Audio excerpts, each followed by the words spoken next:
بسم اللہ الرحمن الرحیم۔ السلام علیکم پیارے دوستو، ویڈیو میں آگے بڑھنے سے پہلے آپ سے ایک چھوٹی سی گزارش ہے کہ احادیث مبارکہ، اقوال زرعی، سبق آموز قصے، کہانیوں اور اسلامی واقعات کی ویڈیوز دیکھنے کے لیے ہمارا چینل دستور حیات سبسکرائب کر کے بیل آئیکن کو آل پر کلک کر لیں تاکہ ہماری ہر ویڈیو آپ کو ملتی رہے۔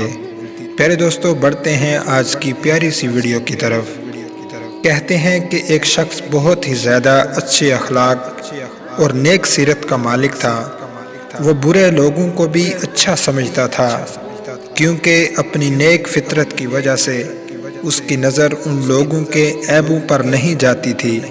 جب اس کا انتقال ہوا اور اس دار فانی سے کوچ کر گیا تو کسی نے خواب میں دیکھا اور پوچھا کہ مرنے کے بعد تیرا کیا حال ہوا؟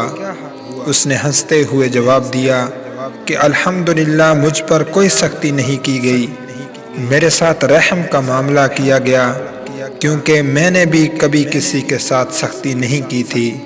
پیارے دوستو، کسی کے عیبوں کو ہمیشہ نظر انداز کر کے اس کی اچھائیوں کو مد نظر رکھا جائے اور اچھے اخلاق اپنائے جائیں، کیونکہ اچھے اخلاق سے شخصیت سنورتی ہے۔ پیارے دوستو، اس ویڈیو کو اپنے دوستوں کے ساتھ بھی شیئر کریں۔ اپنا بہت سا خیال رکھیں۔ السلام علیکم۔